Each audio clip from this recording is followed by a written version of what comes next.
with uh, with no further ado, I will go ahead and introduce Amy Goober.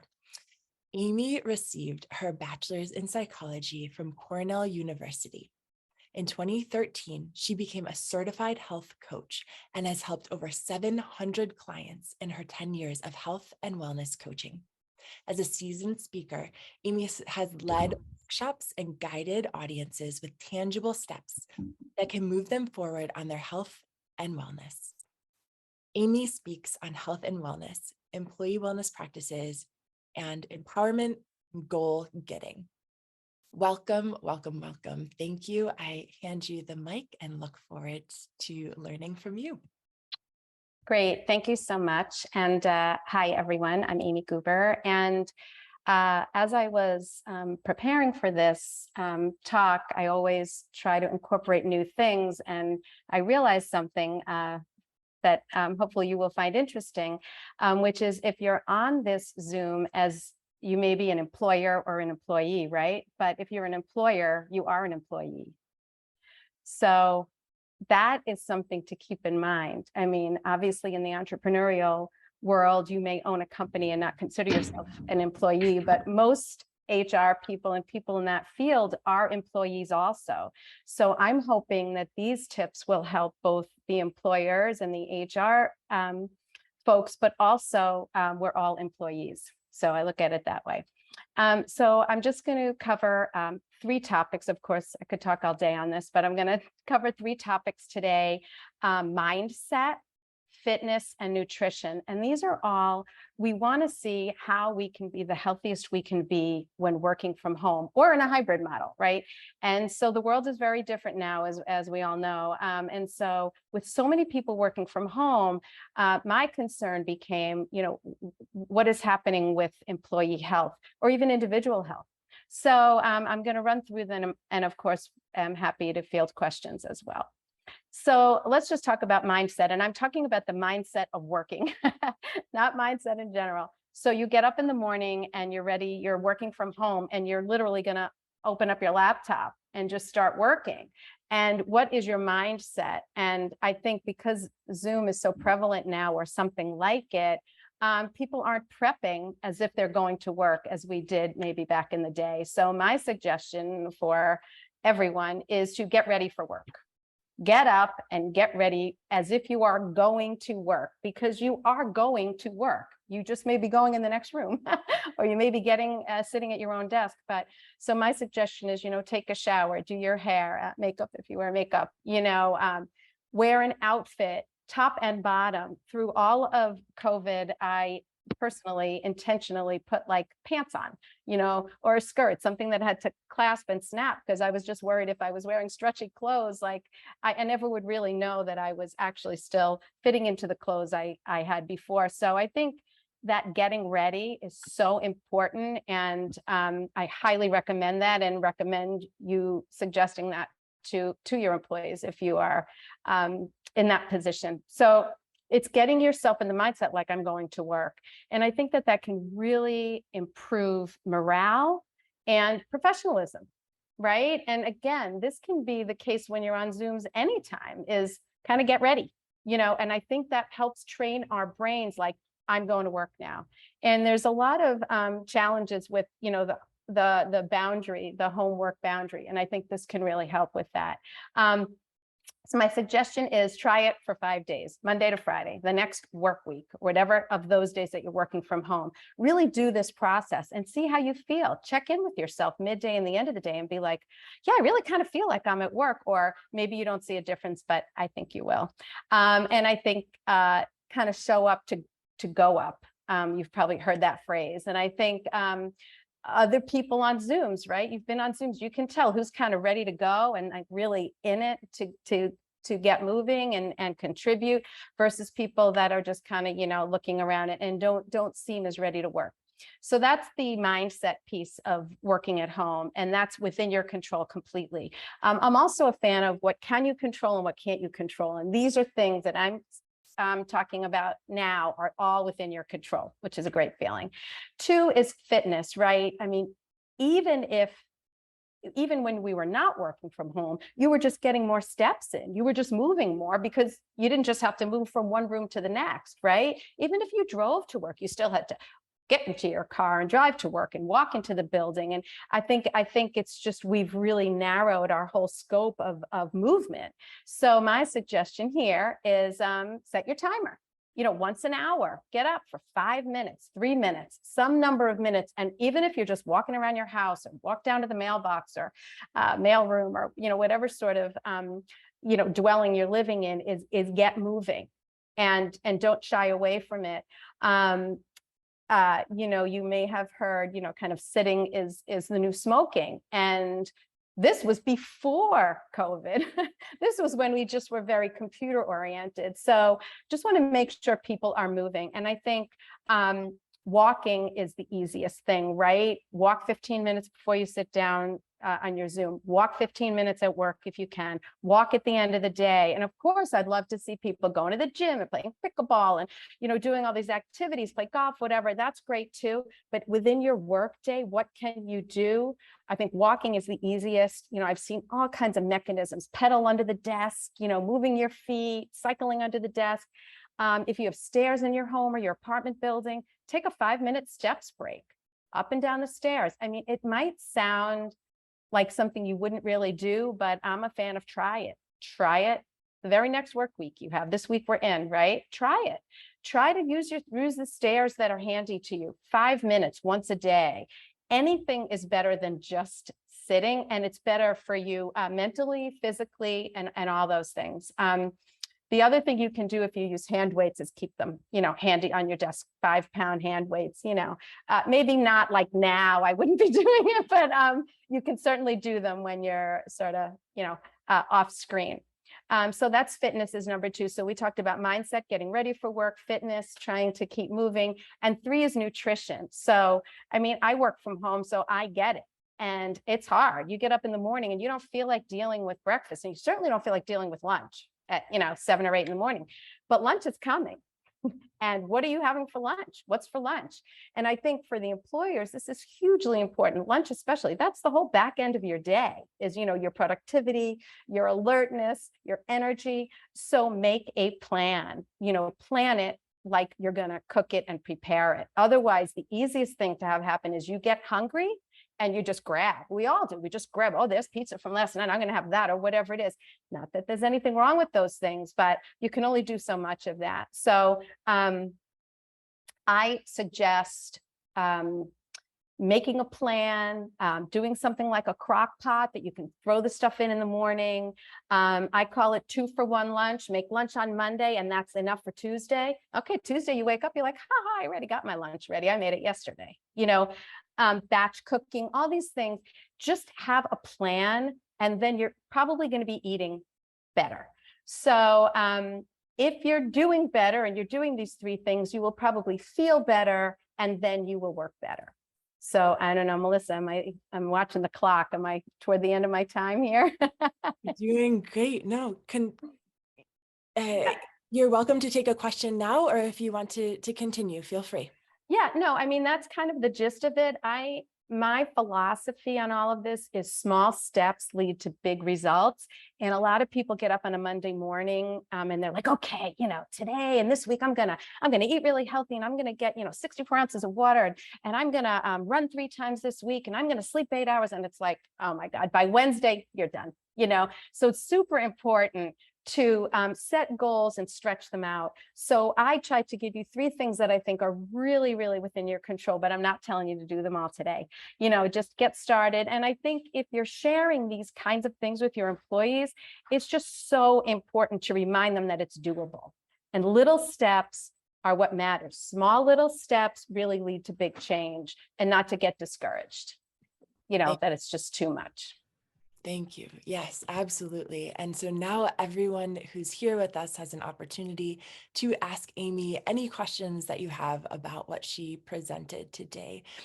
And I will monitor the chat for that. And while you think of your question and put them in the chat, remember that you're welcome to unmute yourself to ask directly. And also, one of our VIP giveaway items is from Amy Goober herself. So she is gifting our grand prize winner a 30-minute virtual What's for Lunch wellness workshop for you and your entire team.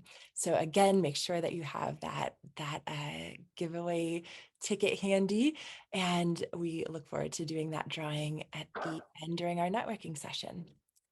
So I have one question that has come in. And so I see, what if it says, how can I meal prep to make my weekday lunches healthy and stop just grabbing something handy? Let's start with that one. Okay, great. And I think for many people, and I put myself in this category, lunch is the most challenging. Breakfast is lots of different choices, small things. You don't have to really cook it. Dinner is dinner, but lunch can be really challenging. And so we tend to cut corners all the time with lunch, right? All the time. We just grab.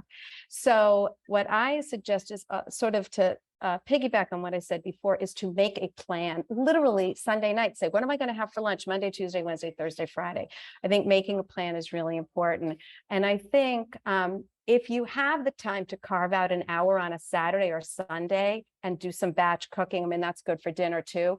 But most people are eating lunch by themselves, right? You might be sharing dinner with your family or I know someone living with you, but lunch you're probably on your own. So, I have tons of recipe ideas that I could share too, but I make like these little vegetable, egg, cheese quiche things, and I just make them on Sunday and I throw them in the freezer and I heat them up because I like a hot lunch. So I'm even more challenging than you guys.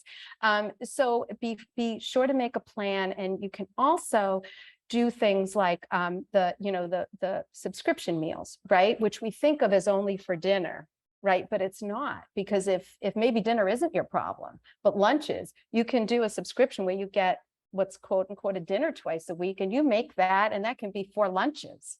So, you kind of have to think outside the box.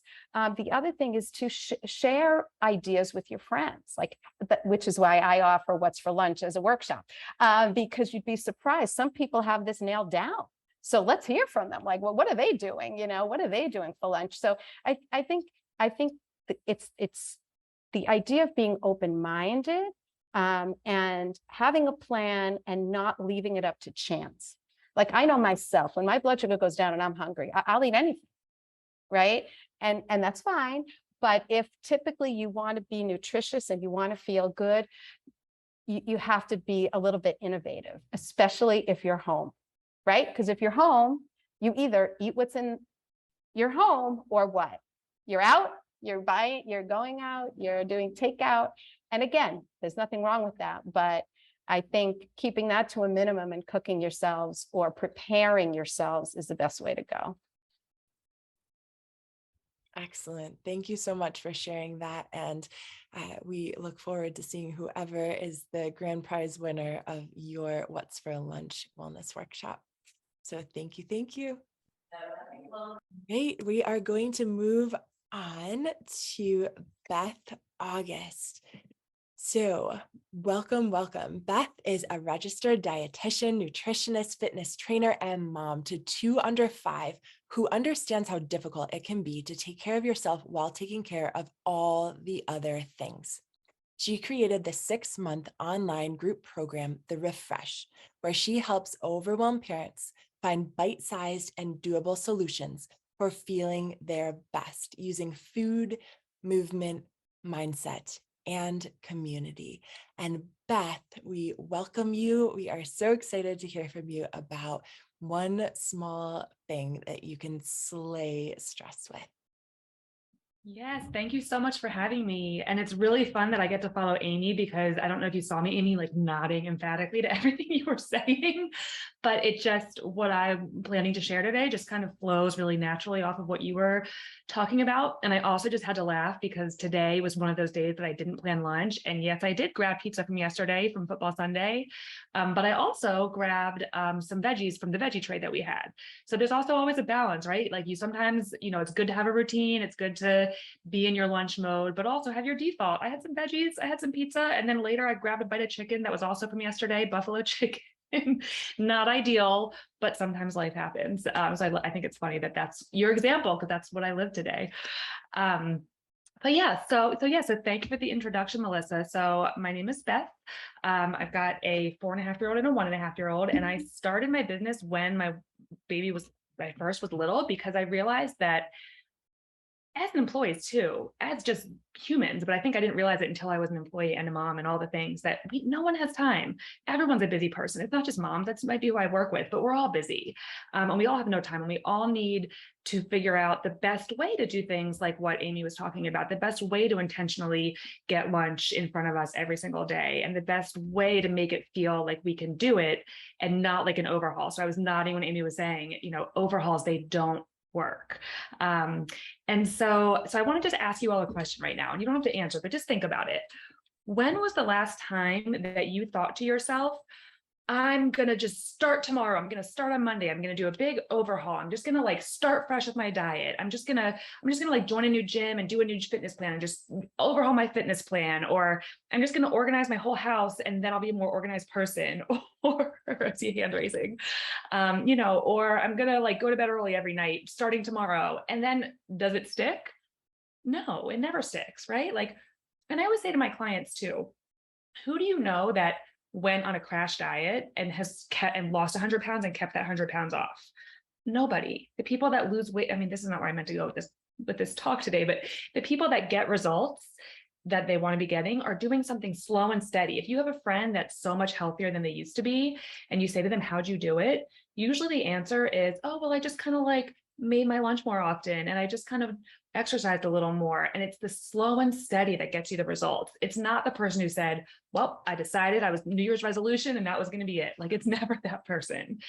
So I want us to practice letting go of the all or nothing mentality towards health or wellness. And I think this happens in HR and in wellness programs too, as we get really excited to introduce a new program to our employees and like we're gung-ho about it, and then it fizzles out because it's a huge overhaul. But what if we can introduce smaller things into our day, like walking meetings or standing desks for standing meetings, or bringing healthy snacks instead of just ordering a sub tray for the employee lunch if you're in the office. So how can we do small things that are consistent, that aren't just January wellness and at work and then not again until next January? How can we do these small things that add up? So I'm going to say it again very clearly. Overhauls do not work. They do not work. I will start on Monday. Doesn't stick. Your friend at Thanksgiving or family member coming up soon at Thanksgiving who's going to tell you the new diet fad they're on, they're going to be off of it by January. Like we get, I think so in my online program, it's called the Refresh. It's 6 months long. Sometimes people will stick on, and sorry, I'm looking at you guys instead of looking at the camera. Sometimes people will stick with it and will stay for 12 months. And it is those people who stay for the long term that I get to see through things like the holiday season, through those times where you question yourself and you think slow and steady doesn't feel like it's working. Maybe I just need an overhaul. Even the people who commit to slow and steady have those questions, and it's getting through it and getting past it and reminding yourself, no, I can just bring water to all my meetings, and I can just try to make lunch every day. And I don't have to I could list any random diet that's like the newest diet fad. I think there's like a new, even more strict version of keto. You don't have to do that. You just have to make your lunch every day, like Amy said. And so how can you remind yourself and stay back and stay consistent? And it might be having wellness programs that are longer term with your team. So just some thoughts there. So I like to think, when I think about how I introduce wellness and how I help people figure out what is your one small thing, what is that one little thing you're going to do consistently? Maybe it's making lunch, but maybe it's something else. So the analogy that I like to share with my Refresh members when we have our group calls, I like to share this analogy because sometimes I'll have one client who says, well, I've really got lunch down. I'm really good. I have my salads. I do my thing. I do my veggies, whatever. I'm good, but I can't get myself to the gym. And I have another client that wakes up early and goes for a jog every morning, but can't get herself to cook. And I have another client that's, doing meditation, but can't get themselves to do the diet or the exercise. And the way I describe, the analogy I like to think about is an old-fashioned sailor's wheel. So think about, the big round wheel on a boat and like the spokes sticking out of it. Each spoke is a different aspect of your wellness. So one is nutrition, one is fitness, one is sleep, one might be stress relief or meditation, one might be work-life balance, setting boundaries at work. And one of those is easier for you to do than the other one. So you're going like this, right? Like you're just in a rotation. Like you had to work late, you didn't want to, then you went to bed late, then you didn't want to wake up and work out, you didn't make your lunch, and then you were too tired to do anything, and then you were too tired, so you were slow at work, and then you had to work late, and it's a cycle. And right now, maybe something Amy shared, or maybe me talking right now is making you think of like, oh yeah, walking meetings actually give me energy and help me like be more productive. Or maybe drinking water, really clears my head. And I think I know that I'm just dehydrated and I'll feel better. Or maybe it's going to bed early, or maybe it's meditating. One of those things might have popped in your head. Whichever one that was, stick with it. Because you're going to keep pushing on that one spoke, right? Don't worry about these ones. Just push on the one that feels like it has the most wiggle room to you. And the more you push on it, the more frequently you're applying pressure and doing this one little habit, you're going to start that momentum in the other direction. And maybe then, you drink a glass of water every morning, you're able to be a little more productive at work. You think to yourself, let me ask so-and-so for a walking meeting. Then you can more clear-headed, you don't work late. And then all of a sudden, everything starts going in this direction. But there's one that was easier to push. Now, all the time, my clients get shiny object syndrome and they start thinking like, well, okay, I kind of got lunch figured out, so I'm just going to do the gym thing now. And I'm just gonna do this and I'm gonna add that. And when you try to turn the whole wheel at once after it's spinning this way so well, it's so much harder to turn than if you just find the one where you've got the traction. So the topic of my talk today is slaying stress with one small thing. And which one of these things feels less stressful to you. The thing I forgot to say, because I got so excited about hearing Amy's talk, is that overhauls are stressful. When you try to overhaul your diet or your exercise routine or your house and you're decluttering, like think about decluttering your kitchen, like you're taking everything out of the cabinet. It's a mess before you put it all away. And that's stressful. And so trying to fix your wellness, if you feel like you need to fix it, don't take everything out of the cabinets. I mean, do that later when you've got the energy. Right now, just like eat some cereal, or that's the analogy, but like do one little thing, clear one little cabinet, get that one done before you get the energy for the rest. So pick your one small thing. It's going to be a lot less stressful than if you try to do it all at once. And I really recommend, I think it's just so wonderful that Melissa is having this summit, because I think that it's really easy to get wrapped up in work at work. And we know that employee wellness is so important. We know that employees who exercise are happier and healthier. People who have incentives at their job are to be well, are more likely to use those incentives and to feel better and have higher employee satisfaction and do better at work. And so how can you take what you've learned today to think about what maybe you can implement for your team that is not just a huge overhaul, but like, let's say you do Amy's lunch thing, right? Let's say you win her VIP prize. Then maybe you guys make a plan, like once a month, we're going to do this kind of lunch activity all year long, not a big overhaul, but we're just doing one little thing, and keep poking at that spoke and you'll get it moving. So that's it for me. Thank you so much for listening. I'll take any questions anyone has. Thanks, Melissa. Yes, thank you so much. And I love not only the complementary pieces to that, but also the energy around it, because we know that if we're not eating well, if we're not taking the time for ourselves to find what that one small thing is, that we'll be drained, right? Mm-hmm. And that's the antithesis of what we want to have happen for employee wellness. So thank you for this conversation. I will look to the chat for any questions that anyone has about this particular talk.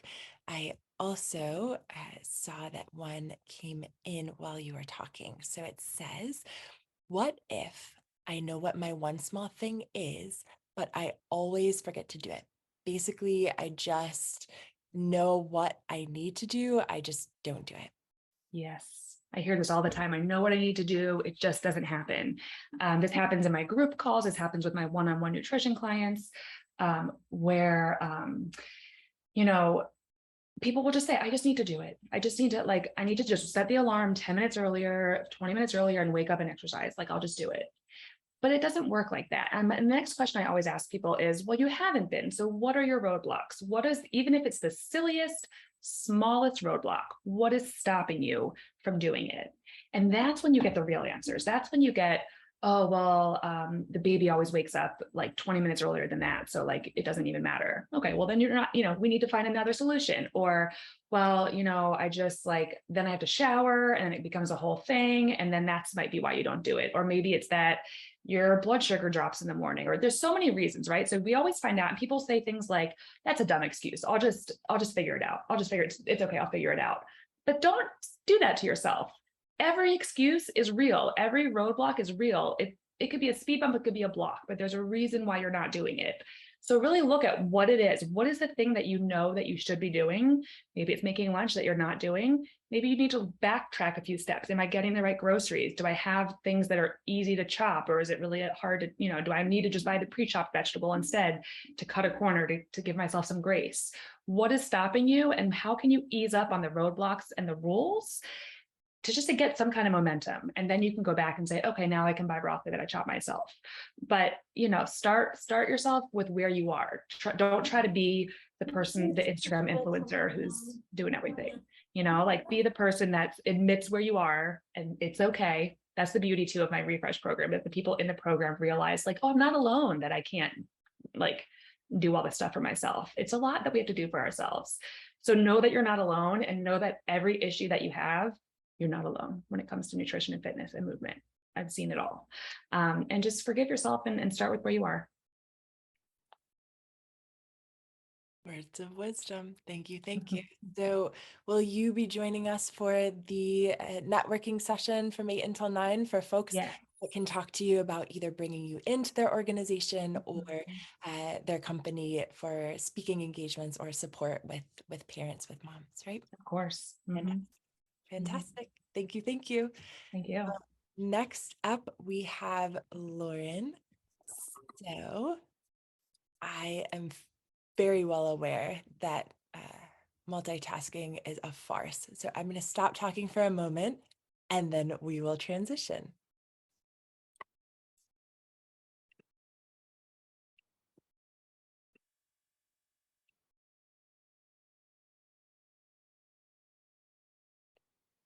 Excellent.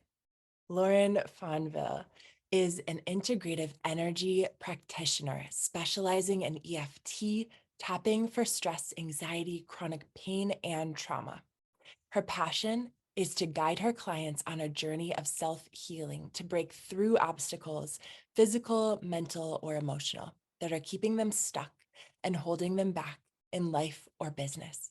She believes we all have the answers within, and sometimes we just need a little help accessing them. Lauren's field of study includes training and certification in various concentrations, including emotional freedom techniques, EFT, yoga instructor, Reiki, mindfulness and meditation, and sound healing.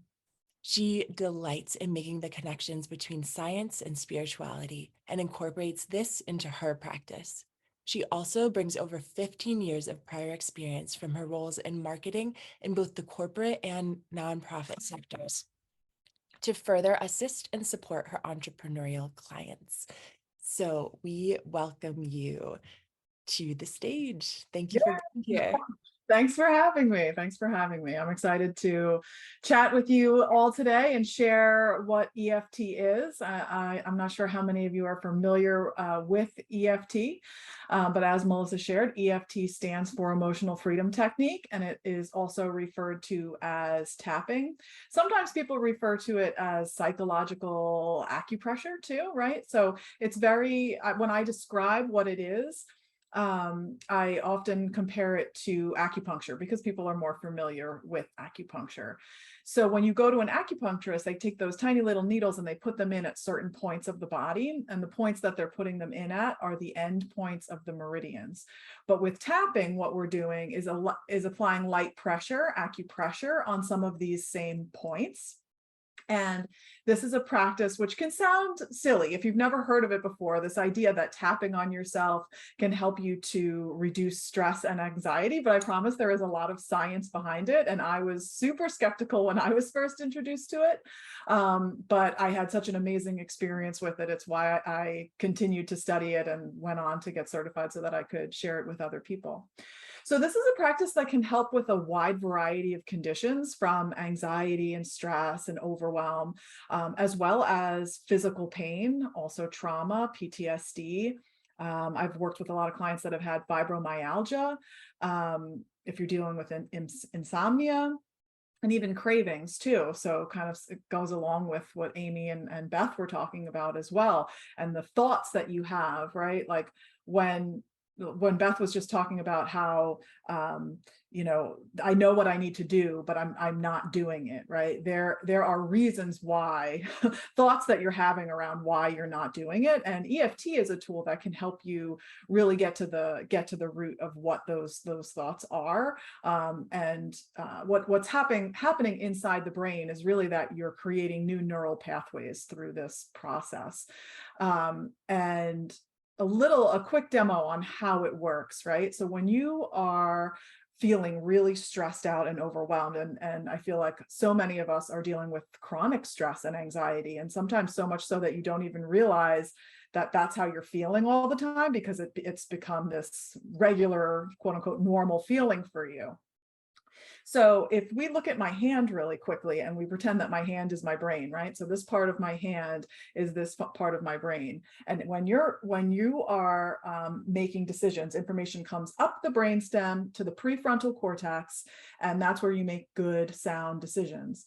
But when you are under chronic stress, what's happening is that the amygdala, we're going to pretend my thumb here inside my fist is the amygdala, which is the part of the brain that controls fight or flight, it starts going off, right? So information is coming up the brainstem, but that alarm is going off. So the prefrontal cortex is what we're calling is going offline. So when you're trying to make decisions, you can't, right? So this is like that example of like when you're at your desk, maybe you're so stressed out, you're under a deadline, so an email comes in and you're just like, like I can't even think straight, right? And you literally can't, because the amygdala is going off and it's firing. And when that amygdala is firing, what's happening is that cortisol is being pumped through the body. And this is there to protect you, right? So this is there for those situations when you're faced with like the lion that is coming to attack you, so that you have the ability to run away and to fight back. But when we're talking about chronic stress and chronic pain, we don't need that. And so with tapping, what happens is the information, when you're tapping on these different points, which I'm going to show you in a few minutes, what's happening is that a message is going to the amygdala and saying, hey, you don't need to be freaking out right now, and sending all that cortisol in the body. And as you're tapping, slowly the prefrontal cortex can come back online so that you can again make those good, sound decisions. And there's been scientific studies that have shown that tapping on these points while simultaneously acknowledging the emotions that you're feeling has been shown to reduce the amount of cortisol in your body by up to 43%. So it's a really, really big number. So this is a tool that you can use when you start to feel anxious or you start to feel panicky, right? It's something you can use in that way. And you can also use it proactively as part of a regular routine to help better manage your anxiety and stress.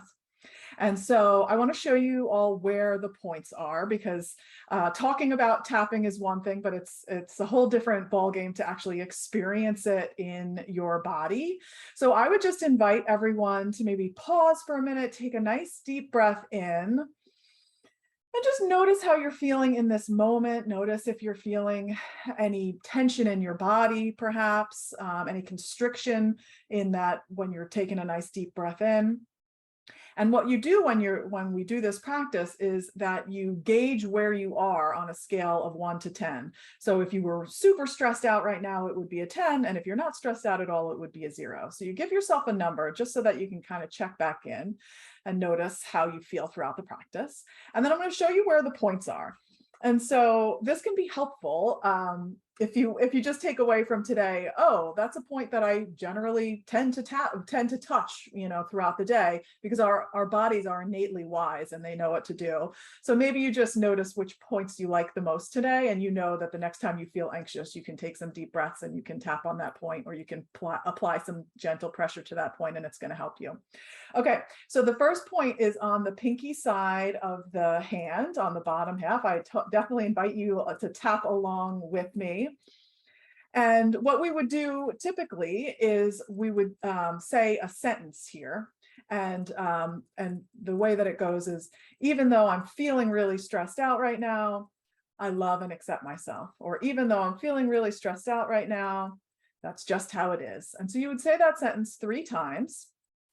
And it could be, you know, if you're not feeling stressed out, if you're feeling pain, you could focus on the pain. So you make that sentence about whatever's going on with you. And then we move to the next point, which is right at the top of the head, the center of the head. And then you would just focus on that main thing. So the anxiety, all this anxiety I'm dealing with. And then we would move to the eyebrows, all of this anxiety. And then we would move to the sides of the eyes, all of this anxiety in my body. And as we're doing this, we're just taking some deep breaths, tuning into how we're feeling. Under the eyes, all of this anxiety. Under the nose, all of this stress that I'm feeling. Onto the chin, all of this stress in my body. Maybe tuning into how does it make you feel? Does it make you feel annoyed or angry or frustrated that you're dealing with this stress? All of this anxiety and stress onto the collarbone. So you're right underneath the collarbone here on the fleshy part of the skin. And then we're going to move under the arm. So for women, it's the center of the bra strap. For men, it's about 2.5 inches down from the armpit. All of this anxiety. And you can go from one side to the other side. You can also like hug yourself and do both. When I teach this to kids, it's like, oh, we can act like a monkey, you know, it's all different things to do. And then the last point is between the pinky and the ring finger on the back of the hand. All of this anxiety that I'm feeling. And then you pause. That's what we call a round of tapping, and we call it a round because we're moving in a circle. And so that was a nice speedy round of tapping so you guys could see where all of the points are. So you pause and you take another deep breath in and you notice how you're feeling. And maybe after one round you notice a difference, and maybe after one round you don't. It's okay if you don't.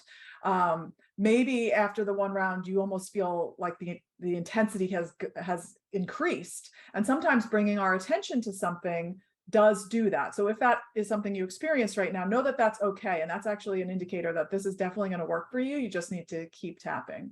And the way that it works, it's really just like following the breadcrumbs. So as we do this, thoughts from our subconscious mind start to make their way up, right? It's kind of like peeling back these layers.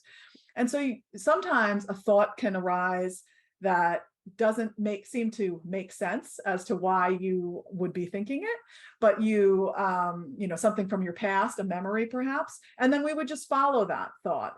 And this is a way of kind of getting to the root of what's really going on, because sometimes we don't realize how much we have stuffed down and not acknowledged the emotions that we are feeling, which is an important part of feeling good in your body. It's not just, you know, doing physical exercise. It's that, you know, mind, body, spirit approach, and really tuning in to how you are feeling, because as humans, we like to shove down those emotions that we don't enjoy feeling, that don't feel good.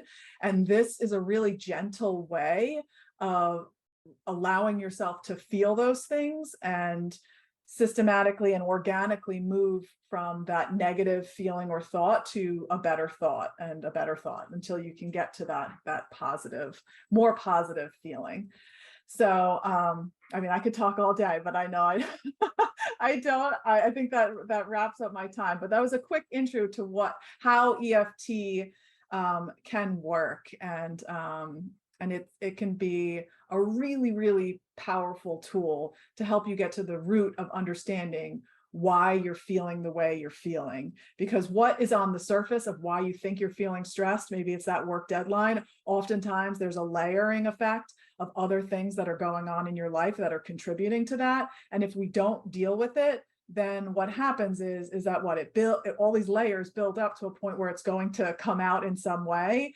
And sometimes that's like maybe lashing out and saying something in a meeting that you shouldn't have said, or maybe it's sometimes physically, you know, all this stress starts to come out in a physical way. When we're talking about stress and anxiety, most people have an immediate answer as to where they feel that in your body, because we're holding on to it. But it's not just with stress that we hold on to things physically, it's with every type of emotion. And this is a really amazing way to acknowledge it and then release it. So I hope you guys found a point that you liked in that and that you can take that with you moving forward. Fantastic. And even learning more about the comparisons to acupuncture and acupressure, right, is really helpful to solidify, in science for those who need to understand what it can do and what it's been shown to do, the importance of this practice. So thank you so much for demonstrating it for us, for giving us that opportunity to identify if we are feeling stressed or anxious right now, a tool that we can use in our bodies right here, right now, to help decrease stress and become more mindful. Yeah, thank you so much for having me. So again, if anyone has a question, feel free to put it in the chat. As you do, I will be looking there for any questions for Lauren.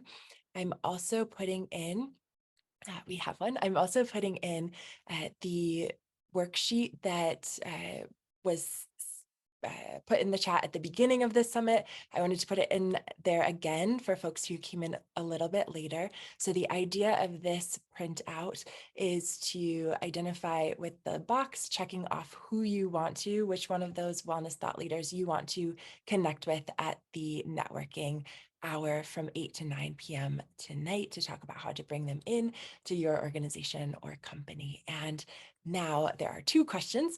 So Lauren, what do you think of the tapping apps that are out there on the market? Yeah, I mean, I think the tapping apps, and I think, you can find tons of videos on YouTube too. If you type in any specific emotion and tapping, you'll find a video about it. And I think it can be really helpful, especially for people who are just getting started, to understand where the points are. Because one of the big things too that my clients will say to me is, like, when they first come to me, is I don't know what to say when I'm tapping, because there's this, this talking component of it. So that can be really, really helpful when using the apps. But I will say this, one of the most important parts of tapping is really tuning into how you feel and your words and what really resonates most with you.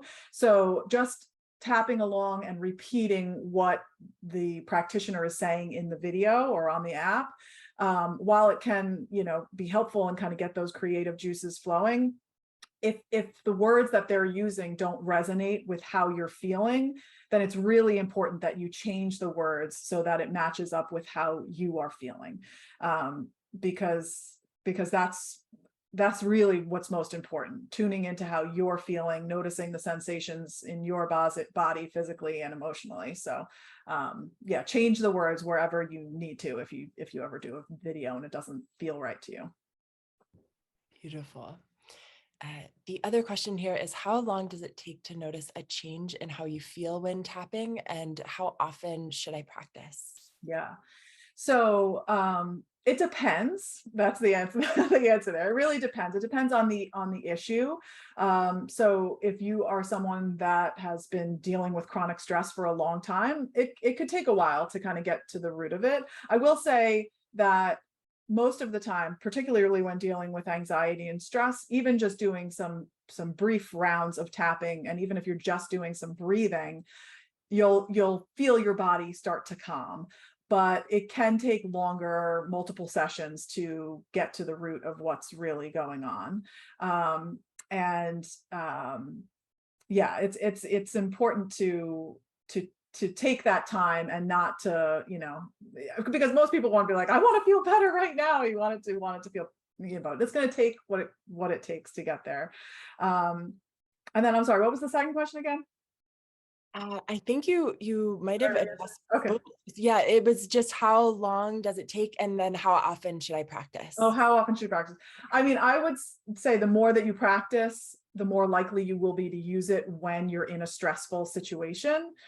So I would say, if you can, tap for a few minutes every day, and then you'll be more likely to pull that tool from your toolbox when you start to feel overwhelmed and stressed out. Excellent. Thank you so much, Lauren. Thank you.